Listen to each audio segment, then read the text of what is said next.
Local learn classes. आज हम पढ़ने वाले हैं आर्किमिडीज प्रिंसिपल। ये बहुत ही इंपॉर्टेंट प्रिंसिपल है और इस प्रिंसिपल को स्टार्ट करने से पहले आप ये समझ लीजिए कि ये प्रिंसिपल जो है वो किससे रिलेटेड है। इस प्रिंसिपल में ये बताया गया है कि कोई भी ऑब्जेक्ट जो होता है वो किसी भी लिक्विड और वाटर के अंदर सिंक और जो फ्लोट करता है वो क्यों करता है उसको इस प्रिंसिपल के अंदर समझाया गया है। और ये प्रिंसिपल किसने दिया है? आर्किमिडीज ने दिया है, इसीलिए हम बोलते हैं इसको आर्किमिडीज प्रिंसिपल। इस प्रिंसिपल को हम समझेंगे एक्टिविटी 10.7 से। इसमें आप इस एक्टिविटी में आपको क्या करना है? Take a piece of stone and tie it to one end of a rubber string और अ स्प्रिंग बैलेंस। आपको क्या करना है? इसमें एक स्टोन लेना है और इस स्टोन को क्या करना है, फिर आपको क्या लेना है, या फिर रबर स्ट्रिंग लेना है या फिर आपको क्या लेनी है, स्प्रिंग बैलेंस लेनी है। क्लियर?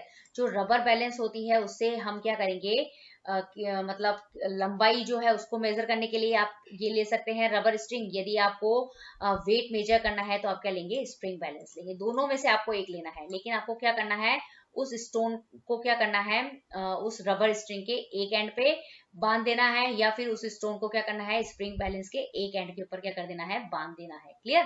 तो आप देख लीजिए इसको कैसे बांधना है। तो इसमें बताया गया है कि ये आपने लिया है रबर बैलेंस। यहाँ पे आपने क्या लिया है, रबर बैलेंस। तो ये रबर बैलेंस जो लिया है इसके एक एंड पे आपने क्या डाल दिया है, एक स्टोन जो है उसको क्या कर दिया है, बांध दिया है। क्लियर? अब हम देखते हैं इसके बाद नेक्स्ट हमें क्या करना है। Suspend the stone by holding the balance or the string as shown in figure 10.6। मतलब आपको क्या करना है, फिर जो आपने जो स्प्रिंग बैलेंस लिया है या फिर रबर स्ट्रिंग लिया है उसको पकड़ के रखना है। किस तरीके से पकड़ के रखना है, जैसा कि 10.a के अंदर आपको बताया गया है, इस तरीके से। क्लियर? तो यहाँ तक हमारी ये एक्टिविटी मतलब इतनी करनी है आपको। फिर आप note the elongations of string और the reading of the spring balance due to the weight of the stone. फिर आपको क्या करना है कि इसके अंदर मतलब आपने क्या कर दिया कि स्टोन को क्या करा, रबर स्ट्रिंग के एंड पे बांध दिया या फिर स्प्रिंग बैलेंस के एक एंड पे बांध दिया। फिर आपको क्या करना है कि यदि आपने रबर बैलेंस के ऊपर डाला है, जो रबर स्ट्रिंग के ऊपर डाला है, तो आप क्या करेंगे, उस रबर की जो लंबाई है उसको क्या करेंगे, नोट करेंगे। यदि आपने स्प्रिंग बैलेंस के एक एंड पे उसको स्टोन को डाला है तो आप क्या करेंगे, स्टोन के वेट को क्या करेंगे, मेजर करेंगे। क्यों? जो स्प्रिंग बैलेंस होती है वो वेट मेजर करने के काम में आती है। जो रबर बैलेंस जो होता है, रबर स्ट्रिंग जो होती है वो मतलब लंबाई नापने के काम में आएगी। Clear? Now slowly dip the stone in the water in a container as shown in figure. अब आपको क्या करना है कि ये जो रबर मतलब जो स्टोन जो है उसको क्या करना है, वाटर के अंदर क्या करना है, डिप करना है, डालना है उसको। धीरे धीरे उसको क्या करना है, डिप करना है। एकदम मतलब फास्टली ये नहीं करना है, धीरे धीरे स्टोन को स्टेप बाय स्टेप क्या करना है, वाटर के अंदर आपको क्या डुबोना है, मतलब वाटर के अंदर उसको डुबोना है। और ये जो वाटर लेंगे आप वो किसके अंदर लेंगे, एक कंटेनर के अंदर लेंगे। अब इसके अंदर यही बताया गया है कि जो आप देखेंगे ना कि observe the elongation of the rubber string due to the weight of a piece of stone suspended from in the air. आप देखेंगे कि जब ये वाली कंडीशन थी, मतलब जब आपने क्या करा कि रबर स्ट्रिंग के ऊपर ये स्टोन को एक एंड पे बांधा, तो ये क्या था, हवा के अंदर था। उस कंडीशन के अंदर, ये कंडीशन कब है, मतलब जब हमने उसको पानी के अंदर डिप नहीं किया तब की ये कंडीशन है। तब इसकी जो लंबाई जो है वो क्या है, आप देखेंगे तब उसकी लंबाई को क्या करेंगे, आप ऑब्जर्व करेंगे। ओके? फिर दूसरी कंडीशन है कि द इलोंगेशन, मतलब इस कंडीशन में क्या होगा कि जो स्टोन जो होता है, स्टोन का वजन होता है, और वजन होने की वजह से क्या होगा कि ये जो रबर जो होगी वो क्या होगी, वो रबर को क्या करेगा, नीचे की तरफ क्या करेगा, खींचेगा। इसकी वजह से क्या होगा कि जो रबर स्ट्रिंग की जो लंबाई होगी वो क्या हो जाएगी, इस कंडीशन के अंदर बढ़ जाएगी, जब हमने इसको वाटर के अंदर डिप नहीं किया है। क्लियर? अब ये जो दूसरी एक्टिविटी आप देख रहे हैं इसमें है कि the elongations decreases as the stone is immersed in water. लेकिन जब आपने क्या करा है कि स्टोन को क्या कर दिया है, वाटर के अंदर क्या कर दिया है, इमर्ज कर दिया, डुबो दिया है, तो उस कंडीशन के अंदर जो रबर स्ट्रिंग की जो लंबाई जो होगी वो क्या हो जाती है, वो डिक्रीज हो जाती है। इसके अंदर ये समझाया गया है। क्लियर? तो ऐसा क्यों होता है? Observe what happens of elongation of the string on the reading on the balance. तो आप ऐसा देखेंगे कि मतलब आपने ये नोट किया कि दोनों की लंबाई में क्या है, स्ट्रिंग की लंबाई के अंदर जब हम रीडिंग नोट करते हैं तो वो जो इलोंगेशन की जो रीडिंग आती है वो दोनों में क्या होती है, अलग अलग आती है। Clear? you will find that the elongation of the string or the reading of the balance spring balance decreases as the stone is gradually lowered in the water. इसमें ये बताया गया है कि जैसे जैसे आप वाटर के अंदर क्या करेंगे, उस रबर स्ट्रिंग को डालेंगे या स्प्रिंग बैलेंस से मतलब उस स्टोन को डालेंगे, तो जो उसकी जो लंबाई जो होती है ना वो क्या होती है, मतलब रबर बैलेंस की जो लंबाई होगी वो कम हो जाएगी। और या फिर जब आप स्प्रिंग बैलेंस से स्टोन को डाल रहे हैं तो उसके ऊपर जो वेट जो होगा वो क्या हो जाएगा, आपको कम होता हुआ नजर आएगा। Okay, however no further changes is observed once the stone gets fully immersed in water। और जब स्टोन जो है वो पूरा पानी के अंदर जब डूब जाता है तब हम देखते हैं कि उस रबर स्ट्रिंग की लंबाई के अंदर कोई चेंजेस नहीं आता है। क्लियर? तो ये दो कंडीशन आपको देखने की, मतलब जब मतलब जो रबर स्ट्रिंग के अंदर जो रबर था उसकी लंबाई के अंदर तब तक ही चेंज आया था जब तक वो पूरा पानी के अंदर नहीं डूबा था। लेकिन जब वो पूरा पानी के अंदर डूब जाता है, इस कंडीशन के अंदर जब वो फुली इमर्स्ड हो जाता है, फुली इमर्ज हो जाता है, तब उस रबर स्ट्रिंग की लंबाई के अंदर कोई चेंजेस नहीं आते हैं। मतलब वो मतलब क्या होता है, फिर हमें पूरा वैसा का वैसा ही दिखाई देता है। What do you infer from the decreases in the extension of the string or the reading of the spring balance? तो फिर मतलब आप क्या सोचते हैं कि मतलब इससे रिजल्ट निकालेंगे कि जो स्प्रिंग बैलेंस की जो रीडिंग है, स्ट्रिंग का जो रीडिंग जो आती है उसके अंदर जो मतलब जो कमी आती है, डिक्रीजेस आते हैं, तो वो क्यों आता है? ओके, तो इसको यहाँ पे हमें इस एक्टिविटी से, ये तो हमने ऑब्जर्व किया है, इस ऑब्जर्वेशन है ये पूरा का पूरा, यहाँ से लेके जो यहाँ तक है वो इस एक्टिविटी 10.7 का ऑब्जर्वेशन है। इस ऑब्जर्वेशन में ये समझाया गया है कि जब आप स्टोन को क्या करते हैं, वाटर के अंदर धीरे धीरे डालते हैं, तो जो रबर स्ट्रिंग है तो उसकी जो लंबाई होती है उसके अंदर क्या होते हैं, वो कम होती जाती है। यदि हमने रबर स्टोन को क्या करा है, स्प्रिंग बैलेंस पे डाला है, तो स्प्रिंग बैलेंस के अंदर जो रीडिंग आती है वेट की, वो भी क्या होती है, कम आती है। लेकिन जब ये स्टोन फुली इमर्ज हो जाता है, फुली इमर्ज का मतलब पूरा का पूरा वाटर के अंदर डूब जाता है, तो जो लंबाई के अंदर जो चेंजेस आ रहे थे वो आना बिल्कुल बंद हो जाते हैं, और एकदम वो जो लंबाई होती है उसकी कांस्टेंट हो जाती है, फिर उसकी लंबाई के अंदर कोई चेंजेस नहीं आते हैं। We know that the elongation produced in the string or spring balance is due to the weight of the stone। तो इसका ये रीजन है कि मतलब जो हम जनरली ऐसा जानते हैं कि जो रबर स्ट्रिंग है या फिर जो स्प्रिंग बैलेंस के अंदर जो वेट की जो रीडिंग जो होती है, उसके अंदर जो इलोंगेशन होता है, मतलब जो रबर स्ट्रिंग के अंदर इलोंगेशन होगा, लेकिन जो स्प्रिंग बैलेंस के अंदर जो वेट के अंदर जो कमी आती है वो उस स्टोन के वेट की वजह से आती है। ओके, तो ये दो मतलब पॉइंट है। क्लियर? तो मतलब कहने का मतलब ये है कि जो रबर स्ट्रिंग के अंदर जो लंबाई के अंदर फर्क आया है, कम हो रही है लंबाई, मतलब वो किसकी वजह से आई है, वो उसके वेट ऑफ द स्टोन की वजह से आ रही है। क्लियर? और जो स्प्रिंग बैलेंस के अंदर जो वेट के अंदर कमी आ रही है वो भी वेट स्टोन के वेट की वजह से ही आता है। इसको हम अब अच्छे से समझेंगे कि दोनों का रीजन ये कैसे है। Since the extension decreases once the stone is lowered in water. तो हम देखते हैं कि जैसे जैसे हम पानी के अंदर वो स्टोन जाता है ना, तो उसकी जो लंबाई जो होती है वो क्या होती है, कम होती जाती है। किसकी? रबर स्ट्रिंग की। It means that some force act on the stone in upward direction. इसका कहने का मतलब ये होता है कि जैसे हम किसी रबर स्ट्रिंग को क्या कर रहे हैं, वाटर के अंदर डाल रहे हैं, ओके, तो इसकी जो लंबाई जो होती है वो कम हो रही है। तो कम होने का रीजन क्या बताया है कि जो वाटर जो होता है वो क्या करता है, इस रबर मतलब जो स्टोन जो होता है उसके ऊपर क्या करता है, एक फोर्स लगाता है।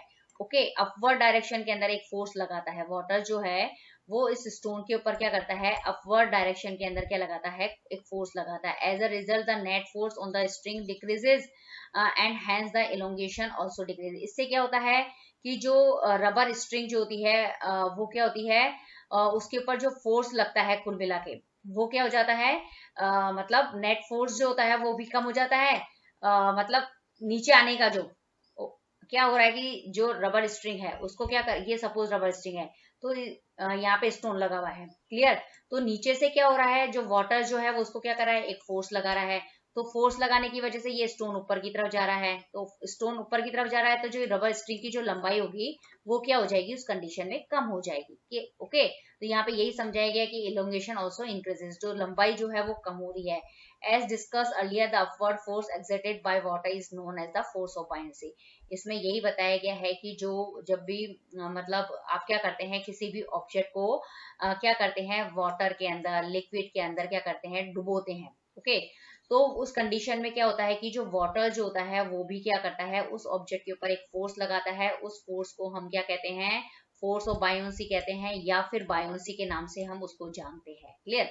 तो इसके अंदर एक इंपॉर्टेंट पॉइंट क्या है, फोर्स ऑफ बायोन्सी। आपको अभी तक यहाँ पे समझ में आया है कि कुल मिला के यहाँ पे अभी तक ये बताया गया है कि कोई भी ऑब्जेक्ट को जब आप वाटर के अंदर क्या करेंगे, लिक्विड के अंदर डुबोने की कोशिश करते हैं, तो जो लिक्विड है या वाटर है वो भी क्या करता है, ऊपर की तरफ एक फोर्स लगाता है। उस फोर्स को ही हम कहते हैं force of buoyancy. That is very important point. Clear. जिस लाइन को मैंने अंडरलाइन किया है वही लाइनें बहुत इंपॉर्टेंट है।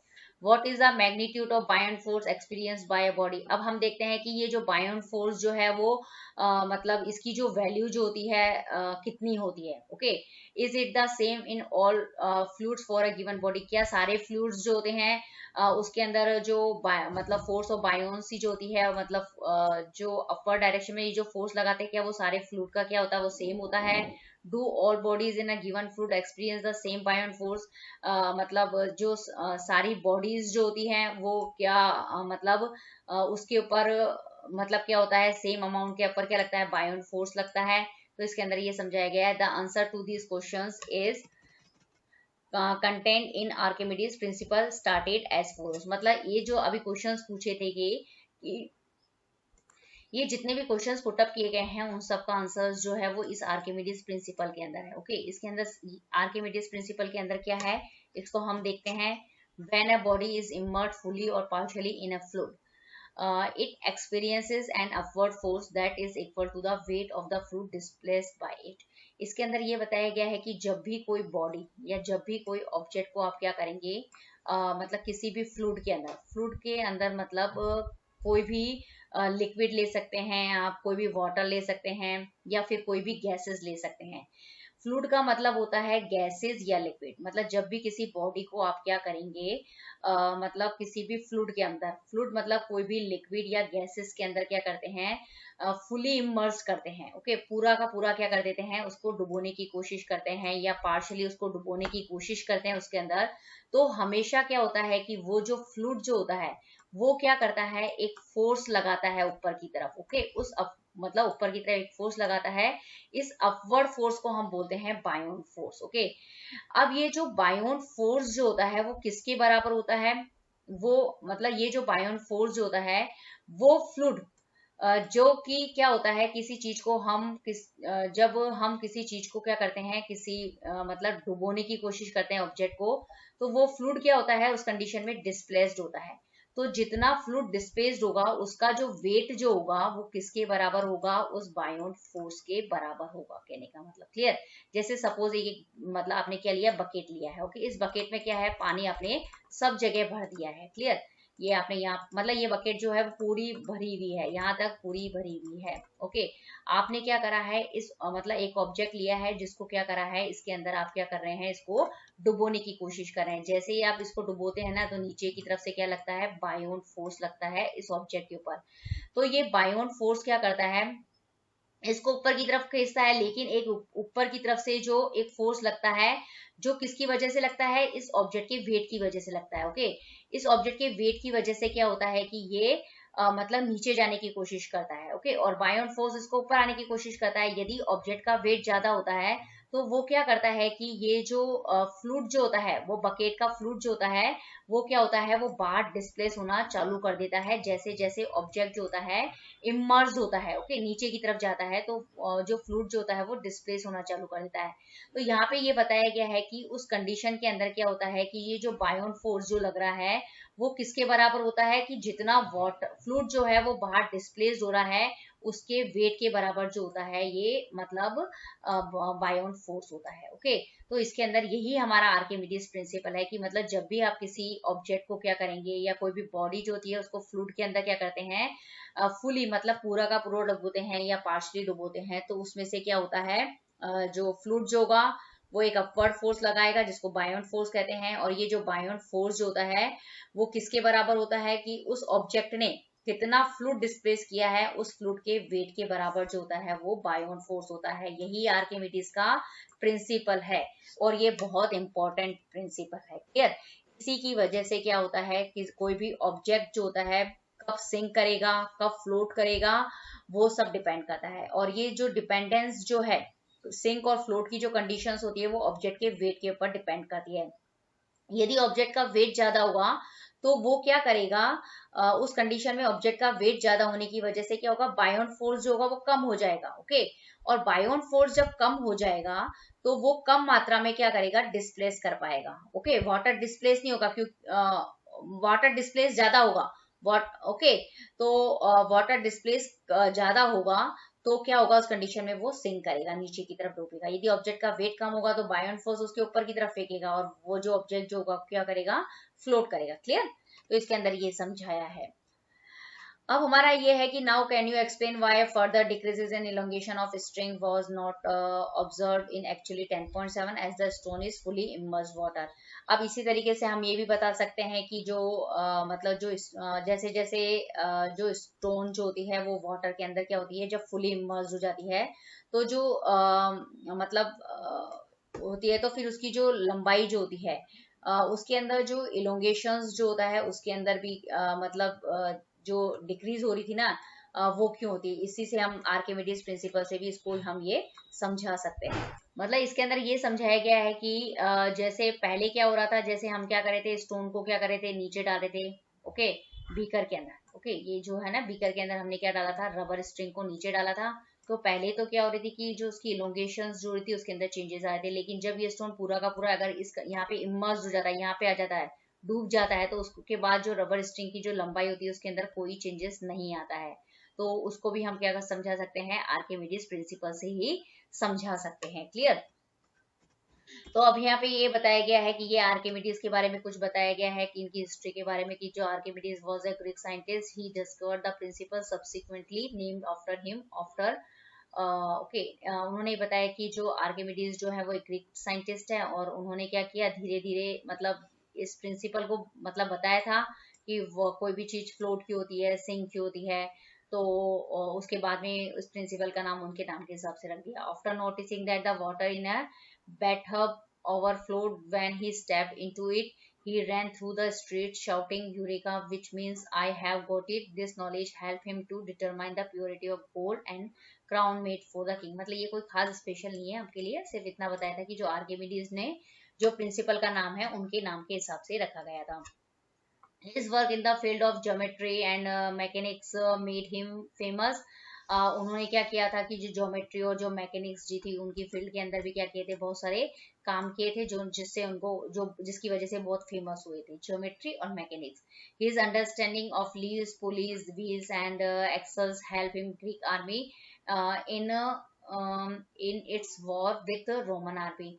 और उन्होंने मतलब लीवर्स और लीव्स ने लीवर्स, ओके, और उन्होंने मतलब जो लीवर के फंक्शन है, पुली है, मतलब जो आर्मी मतलब जो मतलब वॉर के अंदर जो टैंकर्स वो जो होते हैं ना काम में लिए जाते हैं, मतलब उसके अंदर जो व्हीकल्स, उसके अंदर जो लीवर है, पुली है, व्हील एक्सेल्स जो होते हैं उनके फंक्शंस के बारे में क्या मतलब मतलब उन्होंने कुछ बताया था उसके बारे में भी। Clear? Archimedes principles has many applications. जो आर्किमिडीज जो प्रिंसिपल्स जो होती हैं उसकी बहुत सारी एप्लीकेशंस होती है। तो आपसे क्वेश्चन भी पूछा जाता है कि व्हाट इज आर्किमिडीज प्रिंसिपल, और आपको क्या बताना है कि इसके क्या बताने हैं, इसकी एप्लीकेशंस बतानी है। तो पहले इसकी एप्लीकेशंस है कि it is use to designing ships and submarine. जो मतलब जो आर्किमिडीज प्रिंसिपल की बेस के ऊपर ही शिप्स और जो सबमरीन्स जो होते हैं उनकी क्या की जाती है, मतलब डिजाइन की जाती है। तो आर्किमिडीज प्रिंसिपल के ऊपर कैसे हम करेंगे कि जो आर्किमिडीज प्रिंसिपल जो होता है वो जनरली ऑब्जेक्टिव वेट के ऊपर क्या करता है, मतलब डिपेंड बेस्ड होता है। ओके, तो शिप की कैसे डिजाइन करेंगे, तो शिप की डिजाइन हम ऐसे करेंगे कि उसका हम क्या करेंगे, वेट कम रखेंगे। ओके, और उसका वॉल्यूम बढ़ा देंगे। ओके, वेट कम रख के वॉल्यूम को बढ़ाया हमने, वेट कम रखा है शिप का, इसीलिए क्या होगा कि जो शिप जो होती है वो वाटर के ऊपर फ्लोट करेगी। इसी तरीके जो सबमराइन्स जो होते हैं उसके अंदर हम कैसे आर्किमिडीज प्रिंसिपल का यूज करेंगे। सबमराइन क्या होती है, मतलब जो मतलब मेराइन मतलब जो वाटर के अंदर रहते हैं ना शिप्स वगैरह, उसको हम बोलते हैं सबमराइन। ओके, इसमें क्या होता है कि उसकी स्ट्रक्चर्स में भी कैसे होता है कि आर्किमिडीज प्रिंसिपल पे इसमें क्या बनाते हैं, एक बायोन्सी टैंक बनाते हैं। और उस बायोन्सी टैंक को क्या करते हैं, जब उसको शिप के अंदर मतलब वाटर के अंदर जाना होता है तो उस बायोन्सी टैंक को क्या कर देते हैं, भर देते हैं। ओके, वाटर से, तो उसका वेट बढ़ जाएगा और वेट बढ़ जाएगा तो वो सिंक करेगी, तो मतलब अंदर चली जाएगी। जब सबमरीन को क्या करना है, वाटर के ऊपर आना है, तो उस बायंसी टैंक को क्या कर देंगे, खाली कर देंगे। तो मतलब खाली कर देते हैं बायंसी टैंक को, तो वो हल्का हो जाता है, हल्का होता है तो वो वाटर की सरफेस पे हमें दिखाई देता है। तो बहुत ही ज्यादा इंपॉर्टेंट मतलब जो आर्किमिडीज प्रिंसिपल का यूज है वो शिप और सबमरीन बनाने में है। तो ओके, इस तरीके से, किस तरीके से मैंने आपको इसको समझा दिया ये। ओके, मतलब कुल मिला के हम ऑब्जेक्ट के वेट को कम करके या ज्यादा करके हम क्या कर सकते हैं, उसको फ्लोट करा सकते हैं, सिंक करा सकते हैं, और ये सब बेस्ड है आर्किमिडीज प्रिंसिपल के ऊपर। Lactometer which are use to determine the purity of sample of milk and hydrometer use of determining density of liquid are based on principle. अब इसका दूसरा यूज है लैक्टोमीटर को बनाने के अंदर, और तीसरा यूज है इसको हाइड्रोमीटर को बनाने के अंदर। ओके, तो इसके तीन यूजेस हो गए हैं, एक तो शिप और सबमरीन की डिजाइनिंग करने के अंदर, दूसरा लैक्टोमीटर बनाने के अंदर, और तीसरा है हाइड्रोमीटर बनाने के अंदर। अब आपसे पूछ सकते हैं कि लैक्टोमीटर्स कौन क्या होते हैं, जो मिल्क की क्या कर सकते हैं, प्योरिटी, मिल्क का जो सैंपल होता है उसमें क्या करते हैं, प्योरिटी जो चेक करने का काम होता है वो कौन करता है, हाइड्रोमीटर करते, सॉरी लैक्टोमीटर करते हैं। लेकिन यदि हमें किसी लिक्विड की डेंसिटी फाइंड आउट करनी है तो उसके लिए हमें क्या करते हैं, हम हाइड्रोमीटर का क्या करते हैं, यूज करते हैं। क्लियर? तो यहाँ पे आपका ये आर्किमिडीज जो टॉपिक है वो क्या होता है, कंप्लीट होता है। और यहाँ पे आपका आर्किमिडीज जो प्रिंसिपल्स जो होता है वो कंप्लीट होता है। यदि आपको ये वीडियो पसंद आए तो प्लीज इसे लाइक कीजिए, शेयर कीजिए, और लुक एंड लर्न क्लासेस को सब्सक्राइब करना ना भूलें। ओके, तो thank you very much video देखने के लिए।